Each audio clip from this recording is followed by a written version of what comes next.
महाभागवत भीष्म जी संपूर्ण राज्य में घोषणा कर दी, हमारे राज्य में कोई अधर्माचरण नहीं करेगा, सबको धर्म पूर्वक शास्त्र संयम के अनुसार वर्ताव करना होगा और हर नगर में बड़े बड़े देव स्थान बनाए जाएं, हर नगर में यज्ञ कराई जाए।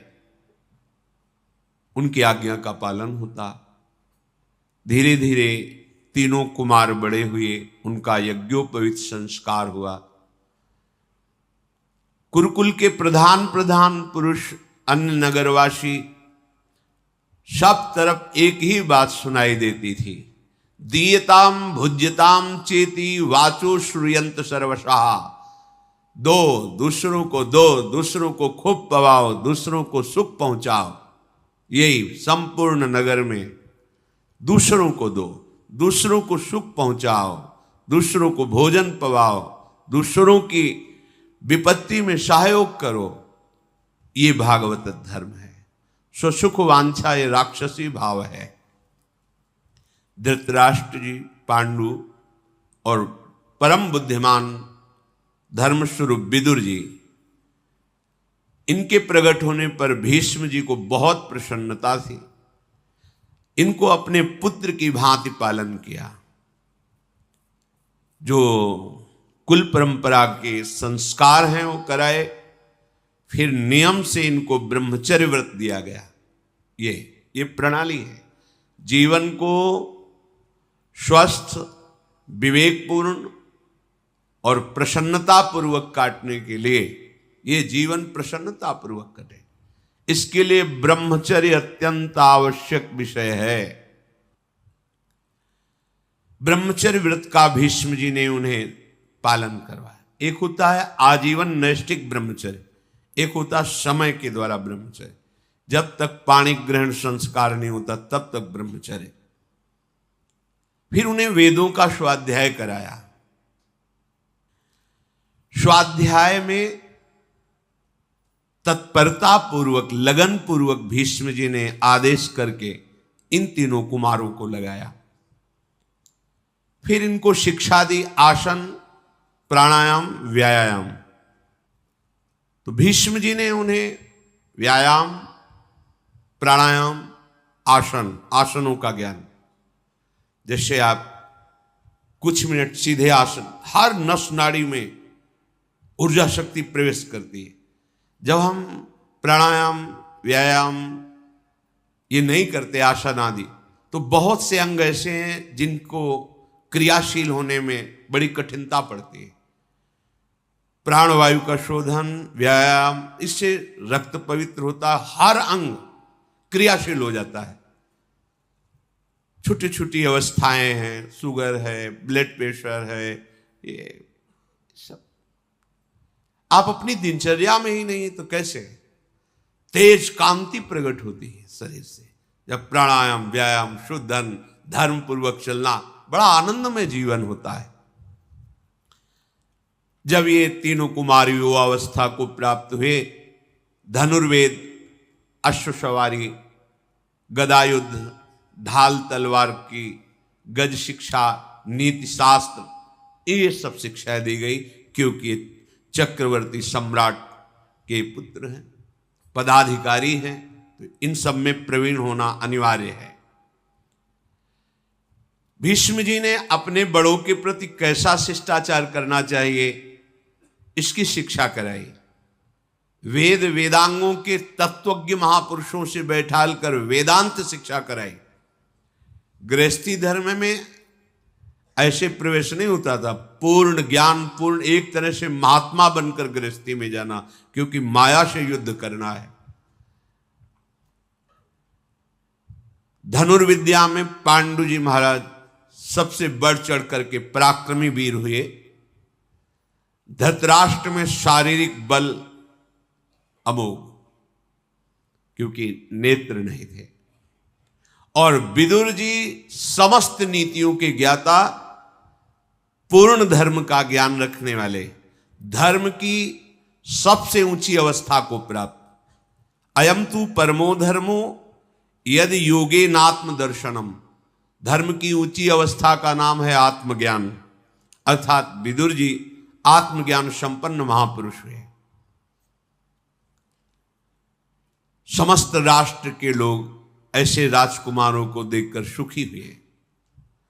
वीर पुत्रों को जन्म देने वाली काशीराज की दोनों पुत्रियां बहुत आनंदित हुई कि हमारे राजकुमार समस्त शास्त्र, शस्त्र, धर्म, राजनीति इसके ज्ञान से पूर्ण हुए हैं।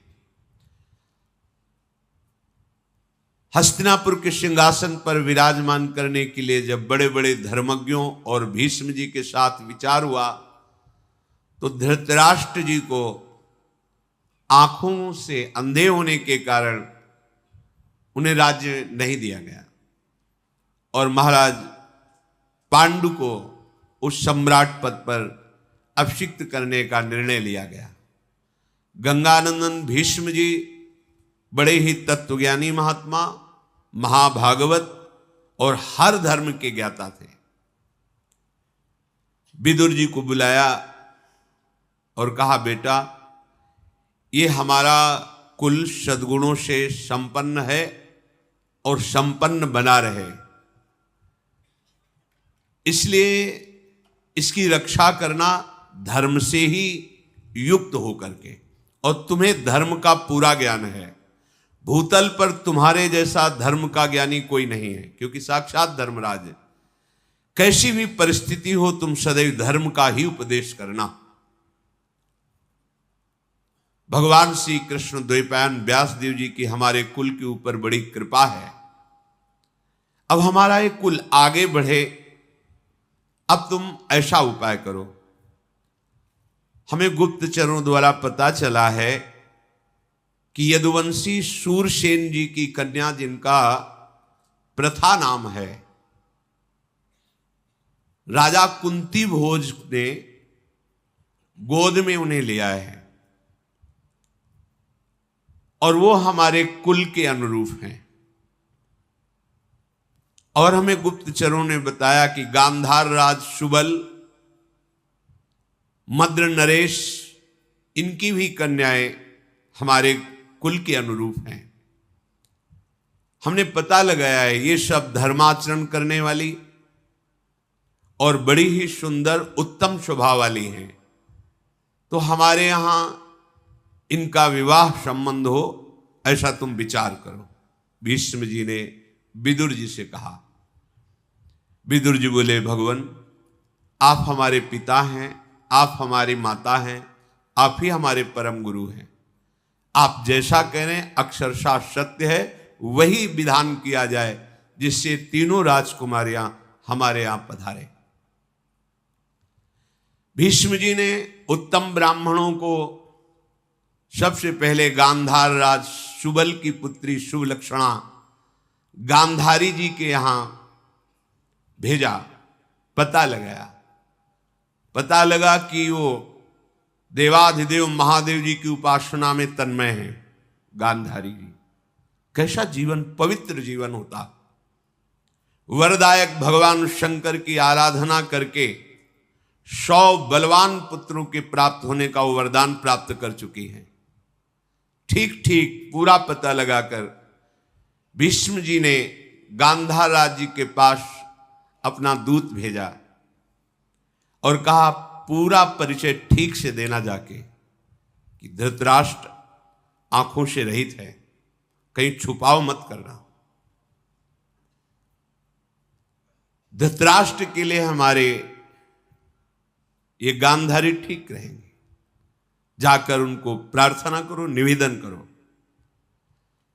गए, मैं हस्तिनापुर से आया हूं, बड़ा स्वागत हुआ उनका। और गांधारी जी को धृतराष्ट्र के लिए हम वरण करते हैं। दूत ने भीष्म जी की बात कही। जब गांधारी जी ने सुना कि मेरा वरण अंधे से हो रहा है, मेरे माता पिता राजी हो रहे हैं, उसी समय उन्होंने एक मोटा रेशमी वस्त्र लेकर कई परत करके अपनी आंखों में बांध लिया। ब्याह नहीं हुआ, ब्याह की बात चली है। सुंदरी तपस्या परायण कह सकती थी मुझे अंधा पति नहीं चाहिए। माता पिता राजी, तुरंत रेशमी वस्त्र मोटा लेकर कई परत करके आंखों में बांध दिया। यदि मुझे ऐसे पति के साथ वर्ण किया जा रहा है जिसकी आंखें नहीं, तो मैं भी जीवन में किसी को नहीं देखूं। उसी समय पट्टी बांध ली। क्या धर्म है, क्या निष्ठा है। गांधारी उसी समय निश्चय किया कि अपने पति की हर विधान से मुझे सेवा करते हुए पातिव्रत धर्म का पालन करना है। अपने पति में कभी दोष नहीं देखूंगी, कभी उनकी आज्ञा का उल्लंघन नहीं करूंगी। गांधार राजकुमार शकुनी बड़े ही प्रवीण थे, द्यूत क्रीड़ा में, राजनीति में और छल विद्या कपट विद्या में भी। युवावस्था थी। पिताजी से आदेश लेकर अपनी बहन गांधारी को बड़ी सेना के साथ सुरक्षित हस्तिनापुर लेकर आए और बड़े आदर सत्कार के साथ भीष्म जी को प्रणाम करके कहा आपकी सूचना मिली, तो ये हमारी बहन है, धृतराष्ट्र जी के लिए हम समर्पित करते हैं। बहुत सा ऐश्वर्य भी लेकर के आए हुए थे। भीष्म जी की सम्मति से शास्त्र के अनुसार गांधारी जी का धृतराष्ट्र के साथ विवाह हुआ। शकुनी ने अपनी बहन को बहुत सा रत्न आभूषण आदि दहेज में दिया। भीष्म जी ने शकुनी का सम्मान किया। इसके बाद वो गांधार राजकुमार वापस चले गए। गांधारी स्वभाव, सदाचार, सद्व्यवहार, इन तीनों को अपने दृष्टि में रख करके धृतराष्ट्र की सेवा करती। क्या हमारे पति का स्वभाव है? पति के स्वभाव की अनुकूलता लेकर चलना। कैसा समर्पण कि वर वरण की चर्चा सुनकर आंख में पट्टी बांध ली। कैसा धैर्य। भला एक दिन आंख में पट्टी बांध के देखो, घबराहट पैदा हो जाएगी। आंख होते हुए भी संसार को ना देखना, क्योंकि मेरे का वर्ण ऐसे पति के साथ जिसके आंख नहीं है। सुंदर वर्ताव करते उन्होंने धृतराष्ट्र और समस्त गुरुजनों को प्रसन्न कर लिया। यदुवंशियों में श्रेष्ठ महामनस्वी शूरसेन जी हुए हैं, जिनके पुत्र भगवान के पिता वसुदेव जी, इन्हीं शूरसेन के पुत्र हैं वसुदेव जी। उनको एक कन्या हुई थी जिसका नाम पृथा रखा गया था। बहुत ही रूपवान और स्वभाव में बहुत ही गंभीर स्वभाव की थी। शूरसेन के एक मित्र थे कुंती भोज। दोनों में मित्रता में पहली प्रतिज्ञा कर रही थी कि जब हमारी पहली संतान होगी वो हम आपको भेंट करेंगे। ऐसा शूरसेन ने कुंती भोज से किया था। शूरसेन जी की पहले कन्या हुई पृथा जी। उन्होंने अपने मित्र को बुलाया और कहा प्रतिज्ञा थी जो पुत्र या पुत्री होगी वो आप स्वीकार करके। शूरसेन की कन्या पृथा को कुंती भोज ने स्वीकार किया। कुंती भोज के घर में प्रथा ब्रह्मचर्य का पालन करते हुए देवताओं का पूजन करना, जप करना और आए हुए संत महात्मा अतिथियों की सेवा करना, ये उनका प्रधान कार्य था। अभी कुछ अवस्था हुई ही थी कि बड़े ही कठोर व्रत का पालन करने वाले, धर्म में सदैव सावधान, तपस्या के महान धनी ब्रह्म ऋषि दुर्वासा जी पधारे कुंती भोज के यहां। वो अतिथि सेवा, संत सेवा में बड़ी प्रवीण थी प्रथा जी। प्रथा जी उनकी सेवा में लगी। यद्यपि वो बड़े ही क्रोधी और उग्र स्वभाव के थे, पर बहुत सहनशील, शांत रहकर सावधानी पूर्वक उनकी सेवा प्रथा जी ने की। राजकुमारी प्रथा की सेवा से यद्यपि अत्यंत उग्र स्वभाव और कठोर स्वभाव के दुर्वासा जी बहुत प्रसन्न हुए और कहा कि बेटा तुमने हमें रिझा लिया, मैं तुम्हें एक मंत्र प्रदान करता हूं, इसकी प्रयोग विधि ये है और ये वशीकरण मंत्र है। तुम जिसको चाहो, जिस देवता को, उसी क्षण बुला सकती हो। मंत्र का प्रयोग करते हुए देवता तुम्हारे सामने उपस्थित होगा और जो तुम चाहोगी वो तुम्हें वो प्रदान करेगा। ऐसा वरदान दुर्वासा जी ने दिया। ब्रह्मर्षि दुर्वासा के कहने पर कुंती के मन में बड़ा कौतूहल हुआ, मैं जिस देवता को चाहूं उसको बुला सकती हूं। यद्यपि अभी कुमार अवस्था में ही थी, दुर्वासा जी के चले जाने पर एक दिन महल में सूर्य की किरणें अभी उदय ही हुए थे, आ रही थी, दृष्टि गई सूर्य पर। तो उन्होंने सोचा मंत्र का प्रयोग करके देखें। जो ऋषि ने कहा है कि बुलाते ही तुरंत, तो क्या सूर्य भगवान हमारे पास आ जाएंगे? उसी पद्धति से तत्काल मंत्र का उच्चारण किया। जो ही उच्चारण किया तो उत्पत्ति पालन करने वाले तेजस्वी भगवान सूर्य कहां से आए, कैसे आए पता नहीं, सामने खड़े। आश्चर्यचकित हो गई, भयभीत हो गई प्रथा जी। भगवान सूर्य आकर बोले, बुलाया, मैं उपस्थित हुआ, बोलिए किस कार्य के लिए बुलाया, कौन सा तुम्हारा प्रिय कार्य करूं? दुर्वासा जी के द्वारा दिए हुए मंत्र से प्रेरित होकर मुझे यहां आना पड़ा। कुंती जी ने हाथ जोड़कर कहा प्रणाम करके कि भगवान, बस ऋषि ने मंत्र दिया था, मैं उसका प्रयोग करके देखना चाहती थी कि क्या ऐसा होता है। आ गए, आपसे हमें कुछ नहीं चाहिए, आप पधारिए, भय मत करो, हमारा आना व्यर्थ नहीं जाएगा। मेरा दर्शन अमोघ है, मेरा आवाहन व्यर्थ हुआ तो निसंदेह तुम्हें बड़ा पाप लगेगा। किसी भी बड़े देवता को प्रयोग के लिए नहीं बुलाया जाता कि हम मंत्र प्रयोग किए आ गए, हां ठीक है जाओ, ऐसा नहीं। लक्ष्य होना चाहिए, ये मेरा दर्शन व्यर्थ नहीं जाना चाहिए। भगवान सूर्य ने जब ऐसा कहा तो उनका, भगवान मुझे कोई आवश्यकता नहीं। तो उनका कि मैं तुम्हें एक पुत्र प्रदान करता हूं। तो अभी हमारी कुमार अवस्था है और यह बहुत निंदनीय होता है कि कुमार अवस्था में संतान होना। हे परम तेजस्वी सूर्यदेव, मुझे बहुत संकट में आपने डाल दिया। उन्होंने कहा, राजकुमारी तुम्हारे कन्या धर्म का नाश नहीं होगा, पर तुम्हें पुत्र होगा, कोई दोष नहीं लगेगा और तुम्हें गर्भ धारण नहीं करना पड़ेगा। भगवान सूर्य की कृपा से उसी समय महावीर एक पुत्र प्रकट हुआ।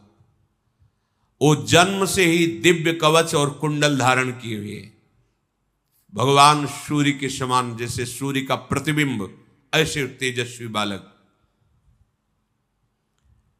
जन्म के साथ कवच कुंडल धारण किए हुए उस बालक को भगवान सूर्य ने कहा इसका नाम कर्ण होगा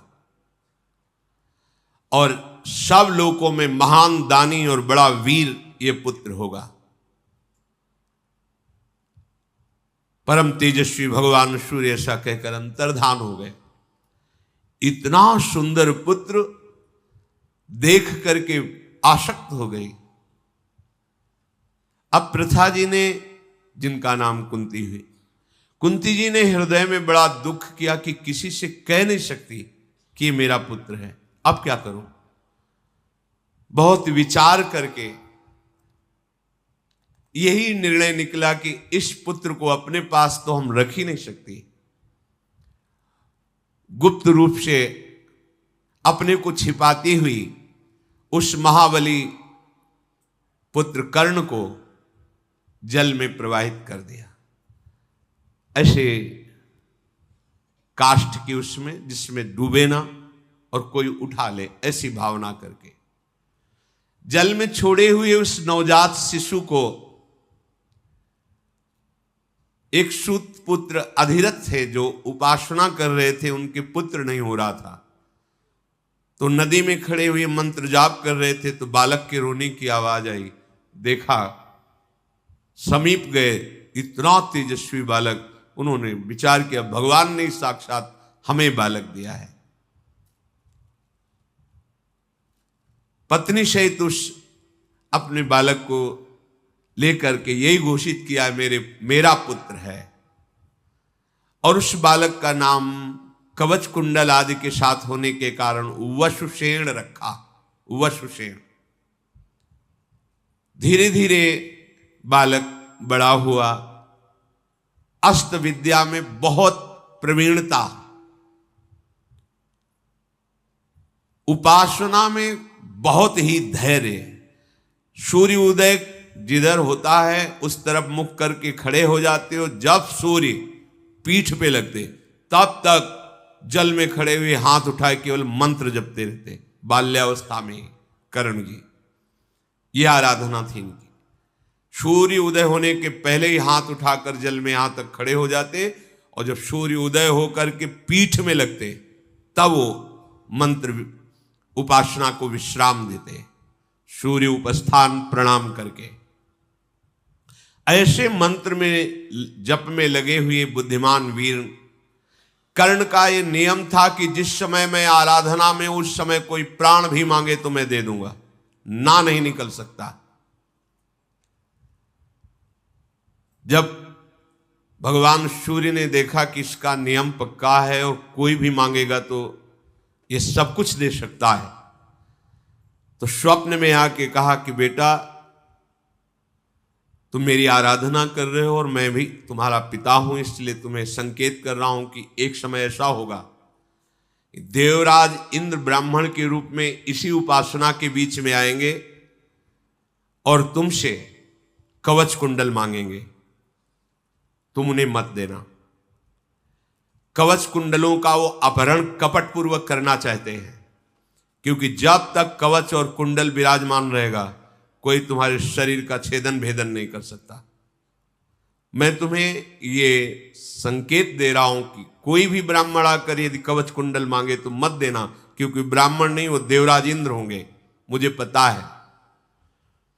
कर्ण ने कहा भगवान मेरा नियम है, यदि उस समय इंद्र या कोई भी ब्राह्मण आकर के मुझसे याचना करेंगे तो आपके इस आदेश का पालन मैं नहीं कर पाऊंगा।